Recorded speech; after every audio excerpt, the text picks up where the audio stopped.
far from over. In fact, the crypto markets could be about to rip significantly higher. It's not to say there won't be flushes or leverage pullouts or whatever kind of stuff, okay? But charts are flashing some pretty big signals right now that say that pump is likely to continue in the next weeks and months. Now, if you're feeling a bit bearish and thinking that Bitcoin at 123K was the peak top, maybe the price is even higher by the time you're watching this video, well, we need to bail out, okay? Get out of here, run for the hills.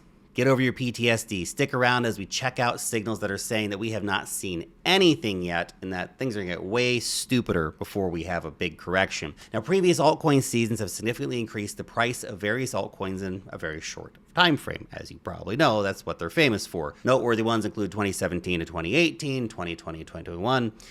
It's all about capital rotation. We've seen smaller pumps in 2023 and 2024, for example, but nothing like the big ones of the past. The simple idea is that money that was once in Bitcoin starts flowing into other projects when investors start hunting for outsized gains after they feel like Bitcoin's done the majority of its move. And that's when Bitcoin dominance begins to fall. For example, during the 2017-2018 cycle, Bitcoin dominance dropped to about 38% at the peak of the ICO boom. Capital rushed into all kinds of new tokens with big promises. Oh, the amount of bullshit. The ICO boom was crazy. Anyway, even bigger speculation, okay? It was nuts. It was a crazy time for running around. Then in 2020, 2021 cycle, the coronavirus pandemic sent people online, gave them free money, and into the welcoming arms of crypto where everybody longed dog coins, okay? Retail flooded the market, altcoins exploded, Bitcoin dominance dropped from around 70% to around 40%. We saw things like Dogecoin and Shiba Inu going absolutely crazy bonkers nuts. NFTs, oh, the NFTs are kind of coming back a little bit, but nothing. Oh man, 2021 was so stupid, man.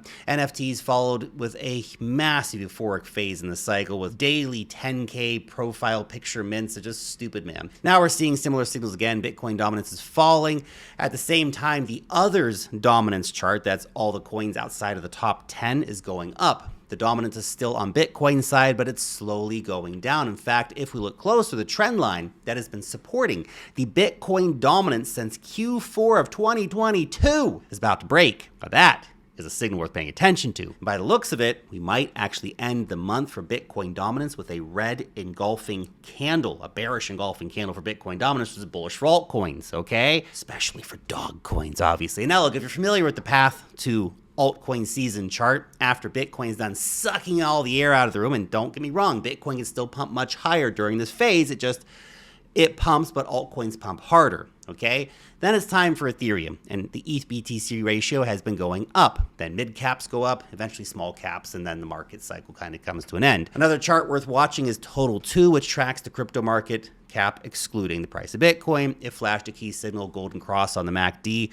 importantly below the zero line, okay, which really shows stronger signal, in my opinion. Now, this pattern also showed up in April of 2020, July of 2022, and October of 2024, each followed by big altcoin rallies. The last fell a bit short, but we have had our little fun moments, and it happened again in May of 2025. Now, the timing isn't always exact. It's kind of a broader signal versus a micro signal, but the signal has marked the beginning of serious altcoin momentum phases, including the massive 2021 altcoin season. And if you want another sign of confirmation that the herd could be waking up, Google searches for altcoins just hit their highest levels since 2021. The same year, of course, that dog coins, NFTs, and DeFi absolutely exploded. Now, before we get into our next signals, guys, if you're trading these cryptocurrency markets, and oh my gosh, the trading opportunities right now are absolutely insane. If you're trading these markets, you need a good exchange to do that on. My go-to these days is Unix, where I'm doing most of my futures trading at. Long in the rips, short in the dips, and guess what? They have no KYC.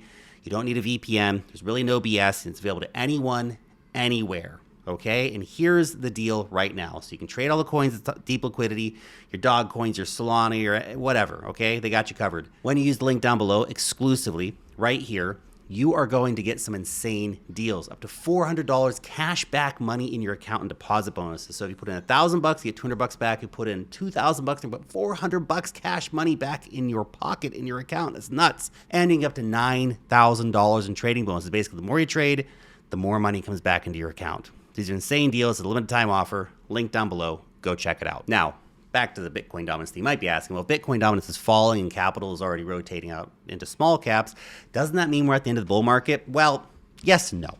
Yes, no, let's say yes, because historically, the peak of altcoin season tends to mark the later stages of the cycle, okay?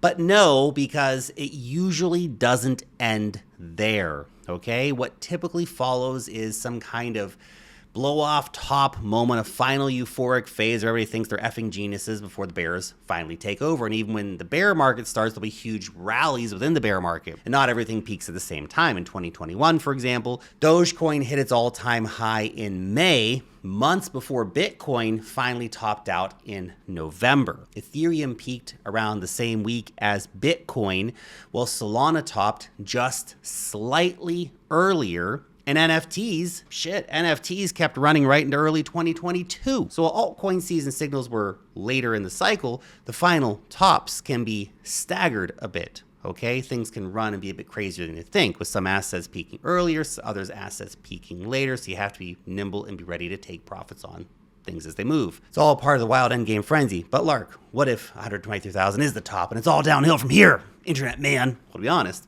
I got a crystal ball, man. Just a dude on the internet. Anything is possible. However, I respectfully disagree with the 123K top BS, okay? No, okay? Just no. For one, all the major bull market peak indicators are not yet sounding any alarm bells. The pi cycle top, the Peel multiple, the MVRVZ score, okay? Just none of this stuff. Everything's just chilling comfortably. No top signals in sight. And when you look at the Bitcoin chart, the structure looks super solid. The weekly EMA 50, which acted as strong support throughout this bull run, still holding up, still trending up strongly. And right now, price is sitting more than 20% above it. Next local top, according to Fibonacci's, 150K. The 3.618 line comes in at 200K. Cycle peak, Pico peak price for 5 minutes in one exchange, 250K. Weekly EMAs, the 20, the 50, the 100, 200, it's all still sloping upward.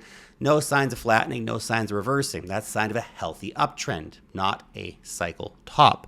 Here's another key macro signal flashing green for crypto, and that's the DXY, or the Dixie, that's the US dollar index. Looking pretty shaky, and it's been struggling to hold key support levels and may fall even farther, which, by the way, is exactly what Trump wanted. Trump wanted weaker dollar, he's getting weaker dollar, okay?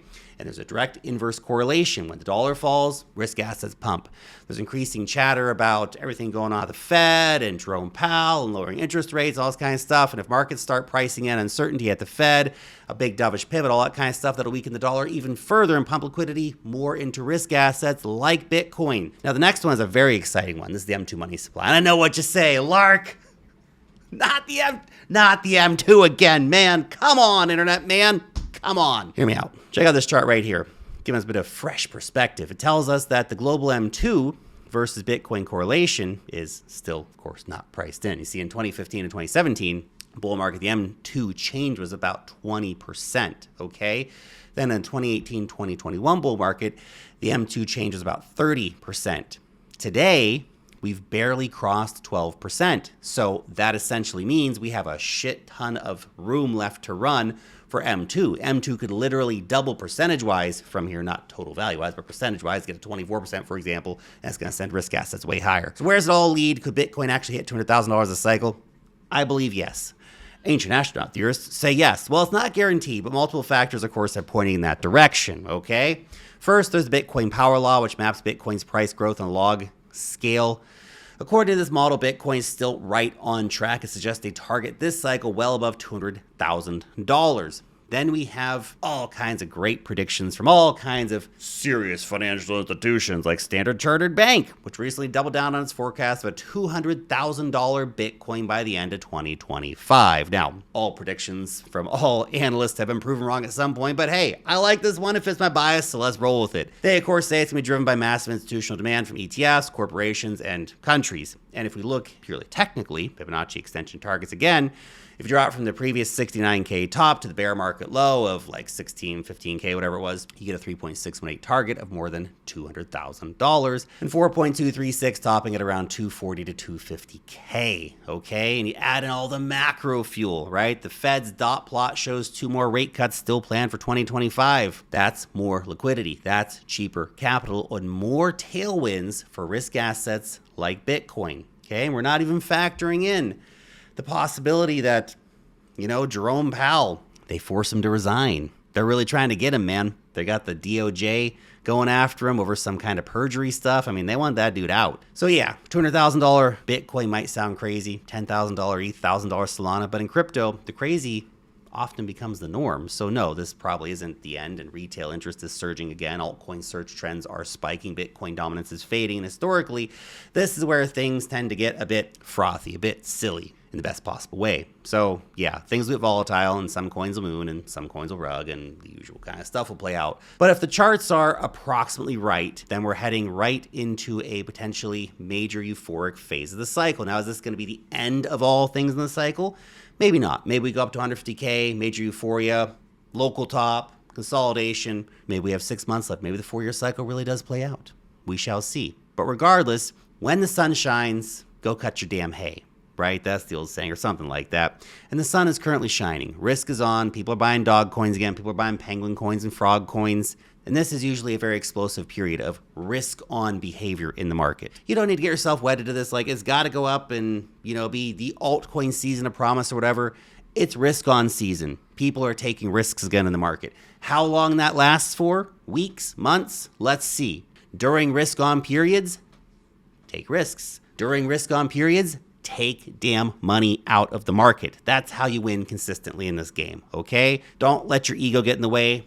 Don't convince yourself that you're some kind of super genius for buying low and then selling high. You do have to sell high. That's part of the equation here, by the way. Thanks for watching.